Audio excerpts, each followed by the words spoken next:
All right, so I got to be to work in about an hour, but I just found out that Daybreak Games is going to be shutting down Landmark in February. February 21st to be exact. And that's pretty typical of them, shutting shit down and not giving people too much time to let it really settle. That's kind of how they treated us with EverQuest Online Adventures. They just pulled the fucking plug and they were like, well, you can join EverQuest or EverQuest 2 for like a free month or two or some shit like that. It was like 2 or 3 months, I don't know. But this is just it's just the Daybreak way. And, I want to say good things about Daybreak. I do, because I love EverQuest. But there's nothing good to really say about this company.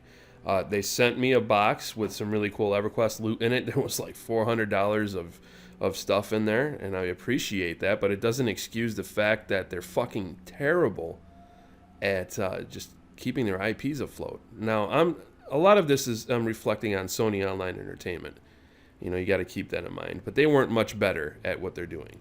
Okay, I told people, I don't know, a couple years ago now, that Columbus Nova is bad news. They're going to be selling off everything. They're going to be shutting down everything, selling it off, getting as much money as they possibly can. And that's what they did with Landmark, folks. 7 months ago when they re-released it, when it was officially done, I thought it was going free to play at that point. And I made a video about this. It's got about 19,000 views. I was warning people to stay the fuck away from this game because I knew this was going to happen. So I'm starting to drift all over the place here. The point is that game was supposed to be free to play eventually.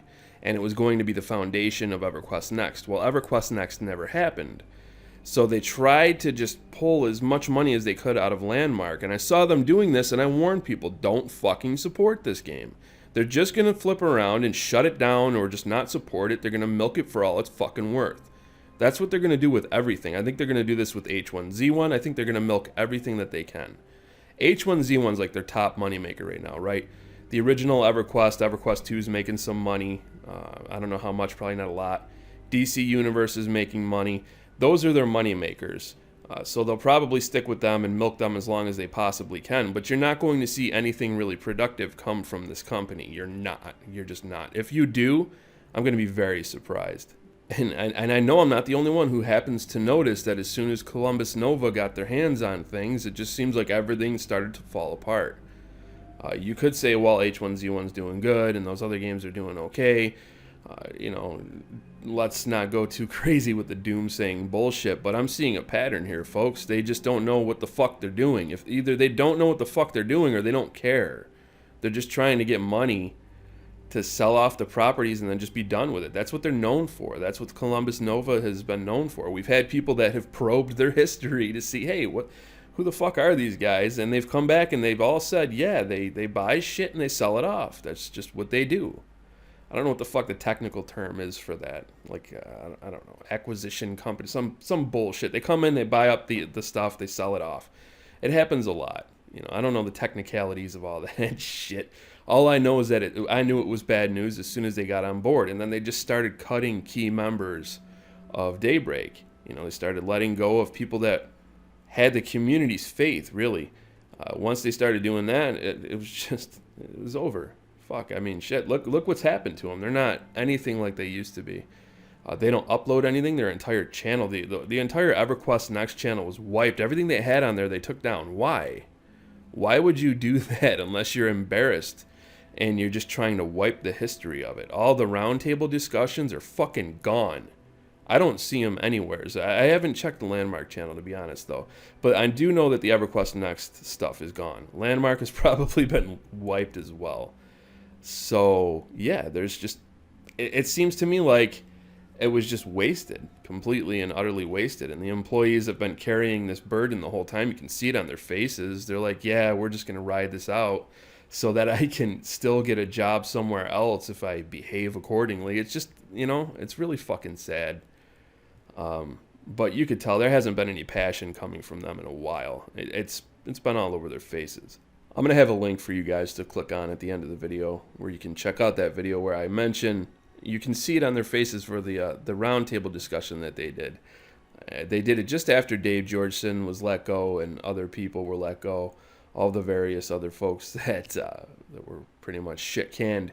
And you could see it on their faces that they were just saying, oh, everything is, it's full steam ahead, everything's good. The game's still going according to plan. And if you have any kind of skill at reading somebody's face or their body language, you could just tell that it was screaming the complete and total opposite. Check that video out. You'll see me talking about it. And it's the way that it's been with them the whole time. I'm never going to trust these guys again. And once the trust is gone, that's it.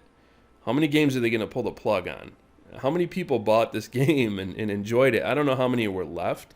Probably not many. But when you do something like this, you lose even your loyal customers because they're like, well, fuck, we bought your game. What about us? Evidently, they're not going to be allowing for private servers. That's something that I've heard. I don't know if that's confirmed, but that certainly sounds like something that companies do. So yeah, they're probably not going to allow them to have any kind of private server. Not why I would understand. Not that I would understand why anybody would want to. I mean, there's other building games out there, guys. There's a lot of shit out there now. There's a lot of voxel-based games, stuff like that. If you're into crafting, there's all sorts of shit. Check out Osiris. It's on early access. It's actually it's a staple. Go away, kitty. I'm trying to speak here. It's actually a staple of how early access should be done. Yeah, it's got more to iron out, but what it has right now is pretty decent. Decent building. I mean, it's not anywhere as near the depth of Landmark. I don't think really not much out there is. If there is something that deep, then yeah, let me know about it. But I don't know. To be honest with you, I was never really been into building games too much. But Landmark definitely had some really powerful tools. They weren't very user friendly, in my opinion. And I think that's kind of what pushed a lot of people away. But they were powerful, and people made some amazing things. But there's other building games out there. Just if that's something you were into, I'm sorry. I've seen this company break a lot of hearts, and I'm getting fucking sick and tired of it. And I'm starting to get real animosity here towards Daybreak. Anyways, guys, that's about it. I got to get my ass to work, and it takes some time to edit in the video and the music and all that and fangled shit that all you kids love to see on your screen. I'm going to get out of here. I want to kick it over to you guys now. Let me know what you think of this down in the comments section below. If you enjoyed this video, please remember to rate it thumbs up. If you're new here, I ask that you please subscribe. I thank you all for watching, and I look forward to seeing you all in my next video.